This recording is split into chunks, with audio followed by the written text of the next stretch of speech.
ಇವ್ರನ್ನ ಬಿಟ್ ಅವ್ರು ಯಾರು ಅಂತ ಹೇಳಿ ಒಂದು ಆಟ ಆಡ್ತಾ ಇದ್ವಿ ಚಿಕ್ಕ ವಯಸ್ಸಿನಲ್ಲಿ. ಬಹುತೇಕರಿಗೆ ಅದು ನೆನಪಿರಬಹುದು ಅಂತ ಹೇಳಿ. ಸಾಮಾನ್ಯವಾಗಿ ಯಾವುದಾದ್ರೂ ಒಂದು ಕುರ್ಚಿ ಒಂದು ಹುದ್ದೆಗೆ ಮಲ್ಟಿಪಲ್ ಕಾಂಪಿಟೇಟರ್ಸ್ ಇದ್ದ ಸಂದರ್ಭದಲ್ಲಿ ಈ ಮಾತನ್ನ ಈಗಲೂ ಕೂಡ ಬಳಕೆ ಮಾಡೋದು ಬೇರೆ ಬೇರೆ ಕ್ಷೇತ್ರದಲ್ಲಿ ಸಾಮಾನ್ಯ. ಈಗ ಮುಖ್ಯಮಂತ್ರಿ ಕುರ್ಚಿ ವಿಚಾರಕ್ಕೂ ಕೂಡ ಕಾಂಗ್ರೆಸ್ನಲ್ಲಿ ಹಂಗೆ ಆಗಿದೆ. ಅವರಂತೆ ಇವರಂತೆ, ಇವರಾದ ಮೇಲೆ ಅವರಂತೆ, ನಾನಂತೆ ನೀನಂತೆ, ದಿನಕ್ಕೊಬ್ಬೊಬ್ರಪ್ಪ. ನಾನು CM ಆಕಾಂಕ್ಷಿ, ದೆಹಲಿಗೆ ಹೋಗಿ ಬರೋದೇನು, ಹೋಗಿ ಬಂದ ತಕ್ಷಣ ಮಾಧ್ಯಮಗಳು ಕೇಳಿದ ಪ್ರಶ್ನೆಗೆ ಅವಕಾಶ ಕೊಟ್ಟರೆ ಹೈಕಮಾಂಡ್ ಓಕೆ ಅಂದರೆ ನಾನು ಒಂದು ಚಾನ್ಸ್ ನೋಡೇ ಬಿಡ್ತೀನಿ ಅನ್ನೋದೇನು. ಅಲ್ಲಿಗೆ ಮುಖ್ಯಮಂತ್ರಿ ಕುರ್ಚಿ ಖಾಲಿ ಇದೆಯಾ ಅನ್ನೋ ಪ್ರಶ್ನೆ ಹಳೇದಾಗೋಯ್ತಾ ಅಂತೇಳಿ. ಈಗ ಕೂರಕ್ಕೆ ರೆಡಿ ಆಗಿರುವವರ ನಂಬರ್ ಎಲ್ಲಿಗೆ ಹೋಗಿ ಮುಟ್ತಿದೆ ಅನ್ನೋದು ಪ್ರಸ್ತುತ ಪ್ರಶ್ನೆ. ಚರ್ಚೆಯನ್ನ ಪ್ರಾರಂಭ ಮಾಡ್ಲಿಕ್ಕೆ ಮುಂಚೆ ಬ್ರೇಕಿಂಗ್ ಅಪ್ಡೇಟ್ ಒಂದನ್ನ ಗಮನಿಸೋಣ. ಅದರಲ್ಲೂ ಈ ಕುರ್ಚಿಯ ಕಾದಾಟದ ನಡುವೆ ವೀಕ್ ಆಗ್ಬಿಟ್ರಂತೆ ಸಿದ್ದರಾಮಯ್ಯನವರು.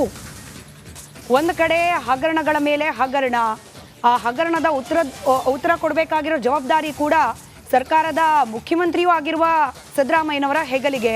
ವೈಯಕ್ತಿಕವಾಗಿ ಮೂಡ ವಿಚಾರ ಅದು ಬೇರೆ, ಕೋರ್ಟ್ನಲ್ಲಿ ಹಿಯರಿಂಗ್ ನಡೀತಾ ಇದೆ. ಇದೆಲ್ಲದರ ಸುಳಿಯಲ್ಲಿ ಕ್ಷಮೆಯಲ್ಲಿ ವೀಕ್ ಆಗಿ ಹೋದ್ರ ಸಿದ್ದರಾಮಯ್ಯ ಅಂತ. ಸಿದ್ದರಾಮಯ್ಯನವರು ವೀಕ್ ಆದ್ರು ಅನ್ನೋದನ್ನ ನೋಡಿನೇ ಕಾಂಗ್ರೆಸ್ ಪಾಳ್ಯದಲ್ಲಿ CM ರೇಸ್ ಪ್ರಾರಂಭ ಆಗೋಯ್ತಾ ಪ್ರಶ್ನೆ. ತೀರ್ಪು, ಈ ಮೂಡಾ ವಿಚಾರಕ್ಕೆ ಸಂಬಂಧಪಟ್ಟ ತೀರ್ಪು ಹೊರಬರೋದನ್ನೇ ಕೆಲ ನಾಯಕರು ಕಾಯ್ತಿದ್ದಾರಂತೆ ಅಂತಕ್ಕಂತೆ. ಹೀಗಾಗಿನೇ ಈ ತೀರ್ಪು ಹೊರಗೆ ಬರೋದ್ರಲ್ಲಿ ನಮ್ಮ ಮನಸ್ಸಿನಲ್ಲಿರೋ ಆಕಾಂಕ್ಷೆಯನ್ನ ಗಟ್ಟಿ ಮಾಡ್ಕೊಂಡು ಬಿಡೋಣ ಅಂತ ಹೇಳಿ ಬೆಂಗಳೂರಿನಿಂದ ದೆಲ್ಲಿಯಿಂದ ಬೆಂಗಳೂರು ಟ್ರಿಪ್ ಮೇಲೆ ಟ್ರಿಪ್ ಮಾಡ್ತಿದ್ದಾರಂತೆ. CT ರವಿ ಅವರು ಹೇಳಿದ್ದು ಸಿದ್ದರಾಮಯ್ಯನವರು ವೀಕ್ ಆಗಿ ಹೋಗ್ಬಿಟ್ಟಿದ್ದಾರೆ. ಸಿದ್ದರಾಮಯ್ಯನವರು ವೀಕ್ ಆಗಿರೋದನ್ನೇ ಕೆಲವರು ಕಾಯ್ಕೊಂಡು ಕೂತಿದ್ದಾರೆ. ರಣಹದ್ದಿಗೆಲ್ಲ ಕಂಪೇರ್ ಮಾಡಿಬಿಟ್ರು. ಇಂಟ್ರೆಸ್ಟಿಂಗ್ ಆಗಿದೆ CT ರವಿ ಅವರ ಮಾತು, ಕೇಳಿಸ್ಕೊಳ್ಳಿ. ಅದಾದ ನಂತರದಲ್ಲಿ ಚರ್ಚೆ ಪ್ರಾರಂಭ ಮಾಡೋಣ.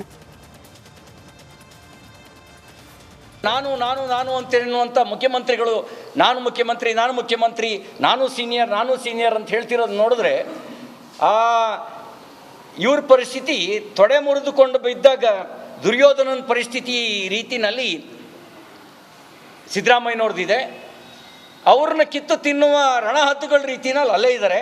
ಬಹುಶಃ ಸಿದ್ದರಾಮಯ್ಯ ಹಿಂಗಡೆ ಬಂಡೆ ಥರ ಇರ್ತೀವಿ ಅಂತ ಇವ್ರು ಹೇಳಿದ್ರಲ್ಲ, ಬಂಡೆ ಥರ ಅನ್ನೋದ್ರ ಅರ್ಥ ಇದೇ ಇರಬೇಕು. ಇನ್ನು ಬದುಕಿದ್ದಾಗಲೇ, ಇನ್ನೂ ಮುಖ್ಯಮಂತ್ರಿ ಸ್ಥಾನದಲ್ಲಿ ಇದ್ದಾಗಲೇ ನಾನು ಅಂತ ಹೇಳ್ತಿರೋದನ್ನು ನೋಡಿದಾಗ ಎಷ್ಟು ಮಟ್ಟಿಗೆ ಇವರು ಬಂಡೆ ಥರ ನಿಲ್ಬಲ್ರು ಅನ್ನೋದನ್ನು ಸಿದ್ದರಾಮಯ್ಯನವರು ಅರ್ಥ ಮಾಡಿಕೊಂಡು ಈ ಹೇಳಿಕೆಗಳು ಕೇವಲ CT ರವಿ ಅವರ ಹೇಳಿಕೆಗೆ ಸೀಮಿತವಾಗಿಲ್ಲ. ಅನೇಕರು ಮಾತನಾಡಿದ್ದಾರೆ ಇದೇ ವಿಚಾರದ ಸುತ್ತಮುತ್ತ. ಅದನ್ನ ಹಂತ ಹಂತವಾಗಿ ನಾವು ಗಮನಿಸ್ತಾ ಹೋಗೋಣ, ಚರ್ಚೆ ಪ್ರಾರಂಭ ಮಾಡೋಣ. ಚರ್ಚೆಯಲ್ಲಿ ಕಾಂಗ್ರೆಸ್ನ MLC ನಾಗರಾಜ್ ಯಾದವ್ ಅವರಿದ್ದಾರೆ, BJP ವಕ್ತಾರರು ಮೋಹನ್ ವಿಶ್ವ ಅವರಿದ್ದಾರೆ, ರಾಜು ಗೌಡ್ರು ಬರೋ ನಿರೀಕ್ಷೆ ಇದೆ, JDS ವಕ್ತಾರರು, ಹಿರಿಯ ಪತ್ರಕರ್ತರು, ರಾಜಕೀಯ ವಿಶ್ಲೇಷಕರಾದ ಬದ್ರುದ್ದೀನ್ ಸರ್ ಇದ್ದಾರೆ. ಎಲ್ರಿಗೂ ಕಾರ್ಯಕ್ರಮಕ್ಕೆ ಸ್ವಾಗತ. ಅಲ್ಲ ಮೋಹನ್ ವಿಶ್ವ ಅವರೇ, ಅದ್ಯಾಕ್ರಿ ದುರ್ಯೋಧನನ್ ತರ ಕಾಣ್ತಿದ್ದಾರೆ? ಅದರಲ್ಲೂ ತೊಡೆ ಮೂರಿದ ದುರ್ಯೋಧನನ್ ಅಂತ ಕಾಣ್ತಿದ್ದಾರೆ ನಿಮ್ಮ ಪಕ್ಷದವರಿಗೆ ಸಿದ್ದರಾಮಯ್ಯನವರು. Still he is chief minister. Smita, ಏನಾಗಿದೆ ಅಂದರೆ ಈ ಮೂಡ ಹಗರಣದ ತನಿಖೆ ಅನ್ನೋದಕ್ಕಿಂತ ವಿಷಯ ಶುರುವಾದಾಗ್ಲಿಂದಾನು ನೀವು ನೋಡಿದ್ರೆ ಕಾಂಗ್ರೆಸ್ನಲ್ಲಿ ಆಗ್ತಿರೋಂಥ ಬೆಳವಣಿಗೆಗಳು, ಸಿದ್ದರಾಮಯ್ಯನವರು ಸ್ಟಾರ್ಟಿಂಗ್ ಇದ್ದಂಥ ಕಾನ್ಫಿಡೆನ್ಸು, ಯಾವಾಗ ಹಗರಣಗಳ ದಾಖಲೆಗಳು ಒಂದೊಂದೇ ಆಚೆ ಬರಕ್ಕೆ ಶುರುವಾಯಿತು, ಅದಾದ ಮೇಲೆ ಅವರು ವೀಕ್ ಆಗ್ತಾ ಇರೋ ಪರಿ ಯಾವತ್ತೂ ಸಹ ಅವರು ದೇವಸ್ಥಾನ ಅಂದರೆ ಕುಂಕುಮ ಕಂಡ್ರೆ ಭಯ ಆಗುತ್ತೆ ಅನ್ನೋರು ಮನೆ ದೇವ್ರಿಗೆ ಹೋಗಿ ಪೂಜೆ ಮಾಡಿಸ್ಕೊಂಡ್ ಬಂದಿದ್ದು, ನೆಕ್ಸ್ಟ್ ಚಾಮುಂಡಿ ಬೆಟ್ಟಕ್ಕೆ ಹೋಗಿ ಪೂಜೆ ಮಾಡ್ಕೊಂಡ್ ಬಂದಿದ್ದು ತಪ್ಪು ಅಂತ ನಾನು ಹೇಳ್ತಾ ಇಲ್ಲ.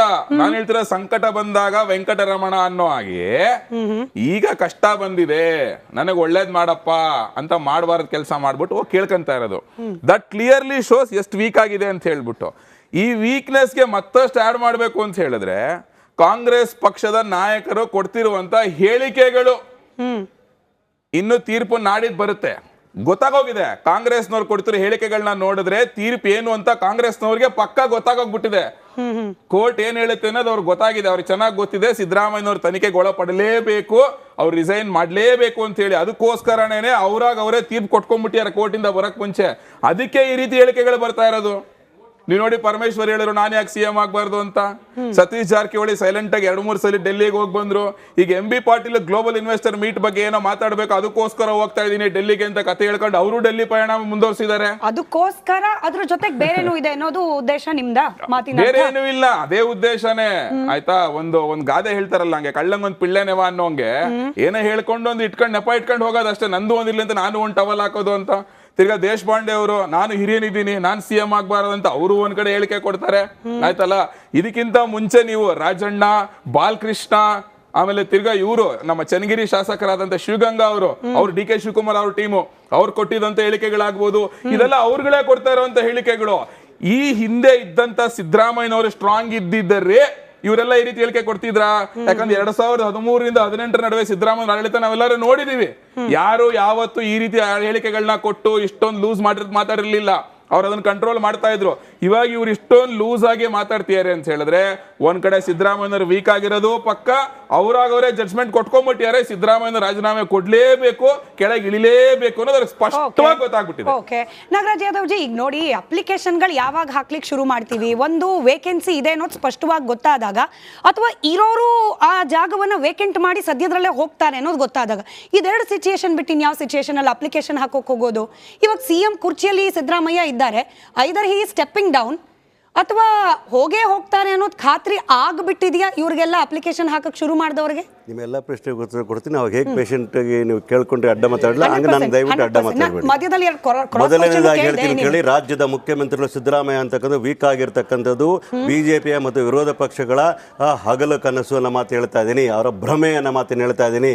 Siddaramaiah has become more strong than earlier ಅನ್ನೋ ಮಾತನ್ನ ಸ್ಪಷ್ಟವಾಗಿ ಹೇಳಲಿಕ್ಕೆ ಬಯಸ್ತಾ ಇದ್ದೀನಿ. 2013ರಿಂದ 2018 ಆಡಳಿತ ನಡೆಸಿದಂಥ ಮುಖ್ಯಮಂತ್ರಿ, ಎರಡನೇ ಬಾರಿಗೆ ಮುಖ್ಯಮಂತ್ರಿ ಆಗಿರ್ತಕ್ಕಂಥ ದೇವರಾಜ ಅರಸರ ನಂತರ ಎರಡನೇ ಬಾರಿ ಅತ್ಯುನ್ನತ ಸ್ಥಾನದಲ್ಲಿ ಎರಡನೇ ಬಾರಿಗೆ ಮುಖ್ಯಮಂತ್ರಿ ಆಗಿ ಎಲ್ಲ ವರ್ಗದವರಿಗೆ ಸಾಮಾಜಿಕ ನ್ಯಾಯದ ಪ್ರತಿಪಾದಕರ ಕೆಲಸ ಮಾಡ್ತಾ ಇರ್ತಕ್ಕಂಥವ್ರನ್ನ ಅವ್ರನ್ನ ಸಹಿಸಿಕೊಳ್ಳಿಕ್ಕೆ ಸಾಧ್ಯ ಆಗ್ತಾ ಇಲ್ಲ ಬಿಜೆಪಿ ಅವರಿಗೆ. ಇವತ್ತು DK ಶಿವಕುಮಾರ್ ಹೇಳಿಕೆ ಇರ್ಬೋದು, ಸತೀಶ್ ಜಾರಕಿಹೊಳಿ ಹೇಳಿಕೆ ಇರ್ಬೋದು, ಅಥವಾ ದೇಶಪಾಂಡೆ ಅವರ ಹೇಳಿಕೆ ಇರ್ಬೋದು, ಅಥವಾ ಬಸವರಾಜ ರಾಯರೆಡ್ಡಿ ಹೇಳಿಕೆ ಇರ್ಬೋದು, ಅಥವಾ ಪರಮೇಶ್ವರ್ ಹೇಳಿಕೆ ಇರ್ಬೋದು, ಎಲ್ಲರ ಹೇಳಿಕೆನ ಸರಿಯಾಗಿ ಗಮನಿಸಿ ನೋಡಿ. ಯಾವಾಗ ಪ್ರಶ್ನೆಗಳನ್ನು ಕೇಳಿದಾಗ 136 ಜನ ಶಾಸಕರು ಕೂಡ ಮುಖ್ಯಮಂತ್ರಿಗಳಾಗಲಿಕ್ಕೆ ಅರ್ಹತೆ ಹೊಂದಿರುತ್ತಾರೆ, ವಿಧಾನ ಪರಿಷತ್ತಲ್ಲಿ ಇರ್ತಕ್ಕಂಥವ್ರು ಕೂಡ ಅರ್ಹತೆ ಹೊಂದಿರ್ತಾರೆ. ಆದ್ರೆ ಯಾರನ್ನ ಮಾಡಬೇಕು ಅರ್ಹತೆ ಇದೆ. ಹಾಗಾದ್ರೆ ನೀವು ಕೂಡ ಪರಿಷತ್ ಸದಸ್ಯರು, ನೀವು ಹೇಳ್ತಿಲ್ಲ ಅಷ್ಟೇ. ಒಂದಲ್ಲ ಒಂದ್ ದಿವಸ ನಾನು 4 ಸಲ ಆದ್ಮೇಲೆ ಕೇಳಲಿಕ್ಕೆ ಅರ್ಹತೆ, ಇವತ್ತು ಕೇಳ್ತೇನೆ ಮುಟ್ಟಾಳತೆ ಪರಮಾವಧಿ ಅಂತ ಹೇಳ್ತಾರೆ. ಅರ್ಥ ಮಾಡ್ಕೊಂಡು ಮಾತಾಡ್ಬೇಕಾಗ್ತದೆ. ನಮ್ಮ ಯೋಗ್ಯತೆ, ಅರ್ಹತೆ, ಅನುಭವ ಈ ರಾಜ್ಯಕ್ಕೆ ಬೇಕಾಗಿರ್ತಕ್ಕಂಥದ್ದು. ಸಿದ್ದರಾಮಯ್ಯನವರು ಮಾತಾಡ್ತಿರೋರೆಲ್ಲ ಮುಟ್ಟಾಳ್ರು, ನಿಮ್ ಪಕ್ಷದವ್ರು ಅಲ್ಲ, ನಿಮ್ದೇ ಮಾತಿಗೆ ನಾನು ಉಪ ಪ್ರಶ್ನೆ ಕೇಳ್ತಿದ್ದೀನಿ ಅಷ್ಟೇನೆ. ಮಾತಾಡ್ತಿರೋರು ಮುಟ್ಟಾಳ್ರ, ಇದನ್ನ ಪ್ರಶ್ನೆ ಮಾಡ್ತಕ್ಕಂಥ ಬಿಜೆಪಿ ಮುಟ್ಟಾಳ್ರ ಮಾತನ್ನ ಹೇಳಲಿಕ್ಕೆ ಬಯಸ್ತಾ ಇದ್ದೇನೆ. ಯಾರು ಅಂತ ಹೇಳ್ತಾ ಇದ್ದೀನಿ ಅವ್ರು ಹೇಳಿದ್ದು ಪರಮೇಶ್ವರ್ ಇವತ್ತು ಹೇಳಿಕೆ, ಇವತ್ತು ನೋಡಿರ್ಬೇಕು ನೀವು ಹೇಳಿಕೆಗಳ ಮಾಧ್ಯಮಗಳು ಬಂದು ಕೇಳಿದಾಗ ಒಂದ್ ನಿಮಿಷ, this is my favourite part, ಇದು ಬೇಕಿತ್ತು ನನಗೆ. ಬರ್ತೀನಿ ನೀವು ಮಾತಾಡ್ಬೇಡಿ, ಆಮೇಲೆ ನಾನು ಹೇಳ್ತೀನಿ. ಪರಮೇಶ್ವರ್ ಇಲ್ಲ ನೀವು ಹೇಳಿ,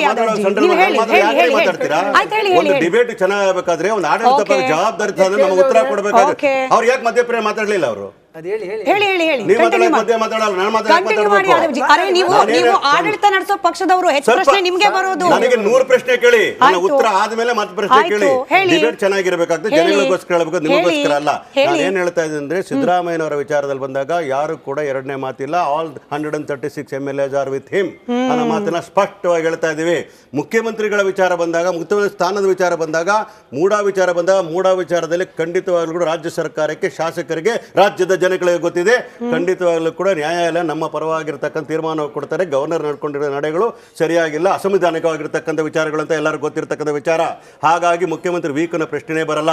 ಬಿಜೆಪಿ 3 ಬಾಗಿಲಾಗಿರ್ತಕ್ಕಂಥದ್ದು, BL ಸಂತೋಷ್ ಅವರ ಒಂದು ಬಾಗಿಲಿರ್ಬೋದು, ವಿಜಯೇಂದ್ರ ಮತ್ತು ಅವ್ರ ಅಪ್ಪಂದೊಂದು ಬಾಗಿಲಿರ್ಬೋದು, ಯತ್ನಾಳದ ಒಂದು ಬಾಗಿಲಿರ್ಬೋದು. ಅವ್ರ ಮನೆ ಏನನ್ನ ಮಾಡ್ಕೊಳ್ಳಿ ನಾವು ತಲೆ ಕೆಡಿಸ್ಕೊಳಕ್ ಹೋಗಲ್ಲ.